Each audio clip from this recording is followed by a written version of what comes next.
बिस्मिल्लाहिर्रहमानिर्रहीम। बहुत शुक्रिया आपका। और ज़ाहिर है मैं तो इन सब के सामने तिफ़्ल मकतब हूँ, आपकी नवाजिश।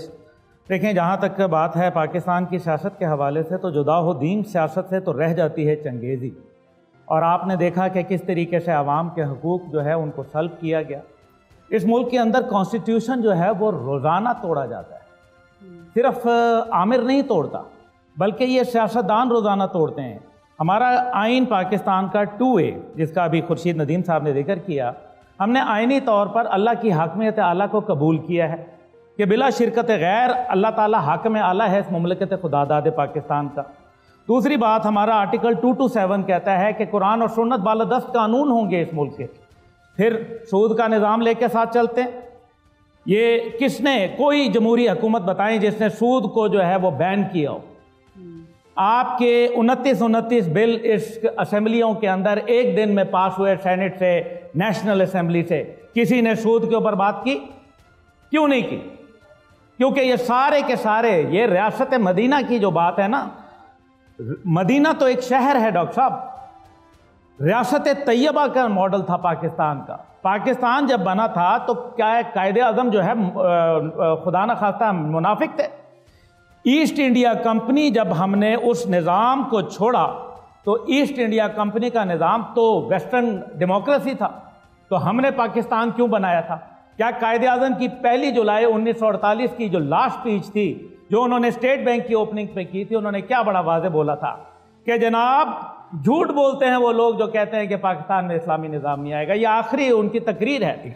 और जब लॉर्ड माउंटबेटन के सामने उन्होंने जब पाकिस्तान की कॉन्स्टिट्यूएंट असेंबली को तकरीर करते हुए बोला, तो उन्होंने बड़ा वाज़े कहा कि जब अकबर का मॉडल का बात हुई और कहा लॉर्ड माउंटबेटन ने कि अब पाकिस्तान बन गया, अब अकबर का मॉडल अकबर बादशाह का लगाएं, तो कायदे आज़म गुस्से से खड़े हो गए और रोस्टम पे जाके कहा कि जनाब हम अकबर का नहीं, हम रियासत मदीना के सुनहरी असूल अपनाएंगे। क्या ये बात हुई है या नहीं हुई? देखिए ना, या तो आप बताएं कि गलत हुआ। इसका मतलब है कि अगर हम ईस्ट इंडिया कंपनी से हटे थे तो इसलिए क्योंकि मुसलमानान हिंद का एक ख्वाब था, एक मोहब्बत थी उस निज़ाम के लिए जिसके लिए आज हम तगदौ कर रहे हैं। और आज ये ग्रैंड डिबेट जो है सुनो टीवी जो है वो इसको होल्ड कर रहा है। देखिए, असल बात यह है, अब आ जाएं इसके ऊपर। पाकिस्तान बन गया, कायदे आज़म ने इस डिबेट को ओपन किया। 13 अगस्त 1947 की स्पीच को जो है वो बड़ा बताया जाता है। 13 अगस्त 1947 की स्पीच को ऑल इंडिया रेडियो से डॉक्टर साहब जो है वो नशर किया गया।